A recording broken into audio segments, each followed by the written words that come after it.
জান্নাতে স্বামী স্ত্রীর সম্পর্ক কেমন হবে?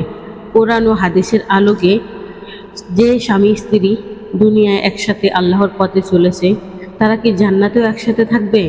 দুনিয়ার ঝগড়া, অভিমান, কষ্ট, ভুল বুঝাবুঝি এসব কি জান্নাতে থাকবে, নাকি জান্নাতে শুরু হবে ভালোবাসার এক নতুন অধ্যায়? আজ আমরা জানব কোরআন ও সহিহ হাদিসের আলোকে জান্নাতে স্বামী স্ত্রীর সম্পর্ক কেমন হবে। জান্নাতে স্বামী স্ত্রী একসাথে থাকবে।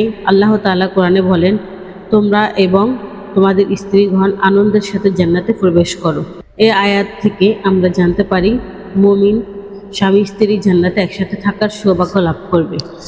দুনিয়ায় যারা আল্লাহর সন্তুষ্টির জন্য জীবন কাটিয়েছে, তাদের সম্পর্ক জান্নাতে বিচ্ছিন্ন হবে না, বরং আল্লাহ তাদেরকে পুনরায় একত্রিত করবেন। যে মানুষটিকে আপনি আল্লাহর জন্য ভালোবেসেছেন, তার সাথে চিরস্থায়ী মিলন, কোনো বিচ্ছেদ নেই, কোনো মৃত্যু নেই, কোনো ভয়ও নেই।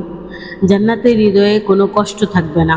দুনিয়ার জীবনে স্বামী স্ত্রীর মধ্যে ভুল বোঝাবুঝি হয়, কখনো কষ্ট, কখনো অভিমান, কখনো ঝগড়া হয়, কিন্তু জান্নাতে এসব কিছুই থাকবে না।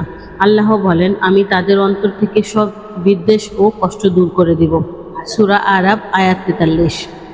অর্থাৎ জান্নাতে প্রবেশ করার আগেই আল্লাহ মানুষের হৃদয়কে সম্পূর্ণ পবিত্র করে দিবেন। কেউ কারো উপর রাগ করবে না, কেউ কারো দ্বারা কষ্ট পাবে না। যেখানে থাকবে শুধু শান্তি, ভালোবাসা এবং সুখ। জান্নাতের সৌন্দর্য ও ভালোবাসা। রাসূল সাল্লাল্লাহু আলাইহি ওয়াসাল্লাম জানিয়েছেন, জান্নাতে এমন নিয়ামত রয়েছে যা কোনো চোখ দেখেনি, কোনো কান শোনেনি, কোনো মানুষের কল্পনাতেও আসেনি। সহিহ বুখারী, সহিহ মুসলিম। তাই জান্নাতে স্বামী স্ত্রীর সম্পর্ক হবে পৃথিবীর যে কোনো সম্পর্কের চেয়েও অনেক বেশি সুন্দর। সেখানে বয়সের বার্ধক্য থাকবে না, অসুস্থতা থাকবে না, ক্লান্তি থাকবে না। সেখানে সবাই থাকবে সৌন্দর্যের পূর্ণতায়। সেখানে প্রতিদিন আনন্দ হবে, কিন্তু কখনো কমবে না। একজন সাহাবীর শিক্ষা। সাহাবী কেরাম সবসময় জান্নাতে আশা করতেন। তারা শুধু নিজের জান্নাতের জন্য নয়, নিজেদের পরিবারকেও জান্নাতে দেখতে চাইতেন।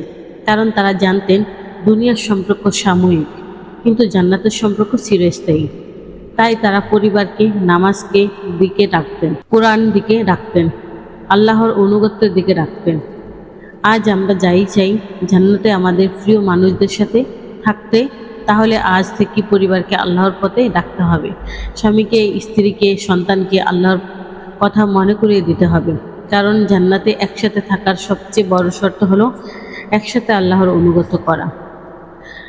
দুনিয়ার ভালোবাসা একদিন শেষ হয়ে যায়, কিন্তু জান্নাতের ভালোবাসা কখনো শেষ হবে না। হে আল্লাহ, আমাদেরকে এবং আমাদের পরিবারকে জান্নাতুল ফেরদাউস দান করুন। আমাদের হৃদয়কে পবিত্র করুন এবং জান্নাতে আমাদেরকে আমাদের প্রিয়জনদের সাথে একত্রিত করুন। আমিন। ভিডিওটি ভালো লাগলে লাইক, শেয়ার এবং নূরে হেদায়েতের সাথেই থাকুন।